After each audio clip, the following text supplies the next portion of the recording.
Hello students, so let's start with our today's revision. In this question, it says that 25 observation on price X and supply Y, the following data were obtained, जो आपके question पे इस format पे दे रखा है. And it was later on discovered that the two pairs of observation X and Y were noted as 8, 10 and 5, 8, while the correct values are 10, 12 and 3, 6 respectively.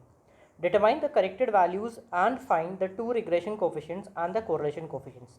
So before starting the question आप basic concept ये question का समझ लीजिए कि अगर ये question यहाँ तक के फर्स्ट पार्ट में होता, दैट मीन्स कि जहाँ पे आपकी वैल्यूज़ तक गिवन हो गई, लेटेस्ट से यहाँ तक का होता ये वैल्यू, तो आपके लिए क्वेश्चन सॉल्व करना काफ़ी इजी था और मैंने इस टाइप के क्वेश्चंस काफ़ी करा भी चुके थे. बट क्योंकि एक ये पैराग्राफ एक्स्ट्रा दे रखा है, इस चक्कर में मैंने इसको भी इंक्लूड कर लिया अपने रिविजन वीडियोज़ में. अब इस क्वेश्चन में समझिएगा कि यहाँ पे दो वैल्यूज़ हैं x and y. Obviously price क्या हो गई एक्स एंड सप्लाई क्या दे रखी है वाई. ये क्वेश्चन में दे ही रखा है, ठीक है. And there after it saying that कि जो हमारा क्वेश्चन का डेटा है वो एक्स एंड वाई के फॉर्मेट में दे रखा है, जिसमें 8, 10 एक फिगर था एंड 5, 8. 8, 10 का मतलब क्या हुआ, 8 एक्स है और 10 क्या है वाई, 5 क्या है एक्स है और 8 क्या है वाई.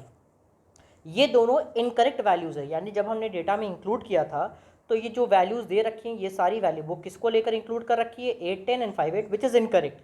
एक्चुअली में 8 की जगह क्या होना चाहिए था 10, 10 की जगह क्या होना चाहिए था 12 एंड 5 की जगह क्या होना चाहिए था 3 एंड 8 की जगह क्या होना चाहिए 6. दैट मीन्स कि 8, 10 एंड 5, 8 ये आपकी क्या है, दो करेक्ट वैल्यूज़ हैं. तो एक इस ऑर्डर की होगी, एक सेकेंड ऑर्डर की होगी.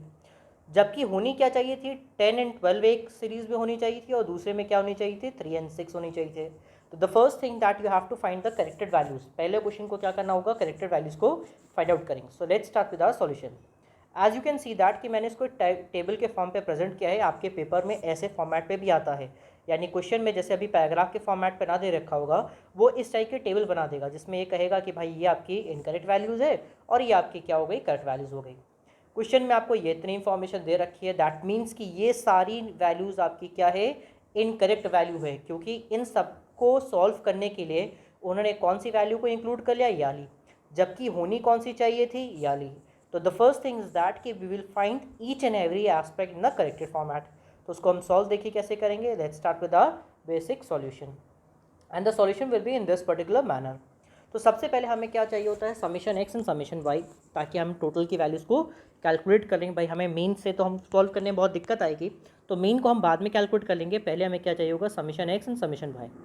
अभी आपके पास देखोगे कि समीशन एक्स की वैल्यू कितनी थी, 25 गिवन थी और नंबर ऑब्जर्वेशंस कितना दे रखा था 5. तो सॉल्व करने वैल्यू कितनी हो गई 125 और ये वैल्यू कितनी हो गई 100. ऑब्वियसली अभी मैंने टोटल वैल्यू डिटरमाइन की है और ये सब क्या है, इनकरेक्ट यानी कि गलत है. अब हम स्टार्ट करेंगे अपनी करेक्ट वैल्यूज़ को फाइंड आउट करना. बेसिक कॉन्सेप्ट आपको पता ही है कि हम इसको कैसे सॉल्व करते हैं. सॉल्व करने का तरीका क्या होता है, टोटल ऑफ करेक्ट वैल्यूज़ अगर आपको मिल जाए तो इसमें से जो इनकरेक्ट वैल्यूज़ है तो उसको हम लोग क्या कर देंगे, सब्ट्रैक्ट कर देंगे और करेक्ट वैल्यूज़ को क्या कर देंगे, ऐड कर देंगे.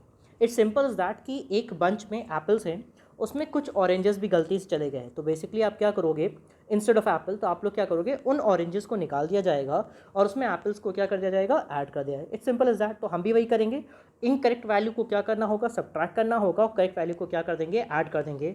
मैंने इसको फॉर्मेट के फॉर्म पे या फॉर्मूला के फॉर्म पे प्रेजेंट किया है, बट एक्चुअली इसे हम फॉर्मूला नहीं कहा जाएगा, सिर्फ आपको समझाने के पर्पज से मैं यहाँ पे करूँगा. तो now we are going to calculate the corrected values, या you can say that it is that as rectified values. तो आपने रेक्टिफाइड वैल्यू के लिए कैसे करेंगे, हमें समीशन एक्स चाहिए. तो आपने देखा था कि इनकरेक्ट वैल्यू का सम कितना था 125. देखिए यहाँ पे हमने सॉल्व किया था कि नहीं किया था, जिसमें से एक फिगर 8 एंड 5 वो करेक्ट इनकरेक्ट थी, उसको हमने माइनस कर दिया एक्स के केस के लिए. और सेम ये चीज़ देखिएगा, समीशन वाई की वैल्यू कितनी थी 100, जिसमें से इनकरेक्ट वाई की वैल्यू कितनी थी -10 -8. और उसके बाद हमने इसमें क्या किया, करेक्ट एक्स की वैल्यू दैट इज़ कितना 10 + 3 एंड ये वैल्यू कितना होगा 12 + 6. तो इन दोनों को हमने सॉल्व किया, तो सॉल्व करने के बाद वैल्यू कितनी हो गई 100. Hope this point is clear to everyone. तो बेसिकली हमने क्या किया है, मैं एक बार फिर से आपके सामने दिखा देता हूँ. देखिए ये इनकरेक्ट वैल्यू थी, मैं यहाँ पे दिखा दूँ. तो हमने क्या किया, इसमें से इनकरेक्ट कौन सा है 8 एंड 5, इसको हमने सब्ट्रैक्ट कर लिया और उसकी जगह एक्स में 10 एंड 3 को क्या कर दिया, ऐड कर दिया. सिमिलरली जब समीशन वाई निकाला था तो 10 एंड 8 को हमने क्या कर दिया, सब्ट्रैक्ट, क्योंकि ये इनकरेक्ट है. फिर 12 एंड 6 को हमने क्या कर दिया, इसमें ऐड कर दिया. बस इतना सा कॉन्सेप्ट करना है, then you will get the value of correct summation of x and y. Next step पे आपको x square and y square रखेंगे. तो सेम जो ऊपर आपने देखा होगा इसी फॉर्मेट पे वैल्यू रहेगी, बस आपको क्या करना होगा, स्क्वायर है तो हर एक वैल्यूज़ का क्या कर दिया जाएगा, स्क्वायर कर दिया जाएगा। तो समीशन एक्स स्क्वायर की वैल्यू जो हमें गिवन थी वो कितनी थी, 680। इनकरेक्ट एक्स की वैल्यू कितनी 8 एंड 5 थी, तो उसका स्क्वायर हमने माइनस कर दिया, और करेक्ट वैल्यू स्क्वायर की कितनी थी 10 एंड 3, उसको हमने इसमें ऐड कर दिया। सेम कॉन्सेप्ट हम y के लिए भी सॉल्व कर देंगे, बस ध्यान रखिएगा कि यहाँ पे हम y की इनकरेक्ट वैल्यू को माइनस करेंगे स्क्वायर करने के बाद, और y की करेक्ट वैल्यूज़ को हम लोग क्या करेंगे, ऐड करेंगे स्क्वायर करने के बाद। बस इतना सा concept, and we get the correct answer as summation x square as 700 and summation y square as 496।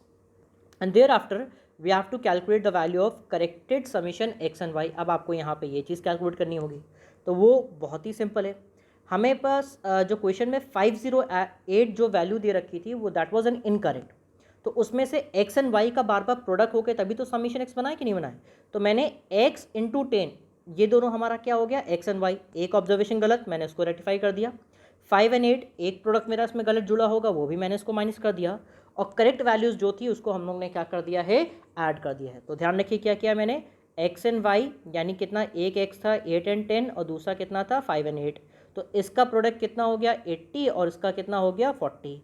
इन दोनों ये क्या है मेरी इनकरेक्ट वैल्यूज़, तो इसको हम दोनों यहाँ पे क्या कर दिया है, माइनस कर दिया है। सिमिलरली 10 एंड 12 है, तो राइट वैल्यूज़ क्या है, 10 एंड 12 है, और 3 एंड 6, तो इनका प्रोडक्ट कितना हो गया 120 और इसका प्रोडक्ट कितना हो गया 18। तो इसको सॉल्व करने के बाद यहाँ पे मैंने इसको क्या कर दिया है, ऐड कर दिया है, and finally we get the answer as 526 as the corrected summation x and y. There after we are going to calculate the correct mean of x and y. तो करेक्ट मीन में याद रखिएगा जो summation x है, अब हम पुराना नहीं रखेंगे, जो करेक्टेड वैल्यूज होंगी वो रखेंगे। तो आफ्टर करेक्शन और rectification the summation x was 125 and summation why was 100। इसको n नंबर ऑब्जर्वेशन से हमने क्या कर दिया है, डिवाइड कर दिया है, and after this we can get the answer as 5 and 4। There after in this point we can see that computation of regression coefficients. हमारे क्वेश्चन ने क्या कहा था कि आपको रिग्रेशन कोफिशिएंट्स को कैलकुलेट करना होता है, जो कि होते क्या है, b x y and b y x. Basic जो फॉर्मूला हमारे पास होता है हमने वही फॉर्मूला लगा करके करेक्ट वैल्यूज़ को यहाँ पे प्लेस किया है, and we get the answer as 0.271 and 0.347। Hope this point is clear to everyone. And there after you just have to calculate the correlation coefficients, वो सबको आता है, सबको फॉर्मूला पता है क्या, आर इक्वल्स टू क्या होता है, summation b x b y x का रूट हमने वैल्यूज़ को प्लेस करके यहाँ पे आंसर डिटरमाइन कर दिया है, and we get the answer as 0.3067।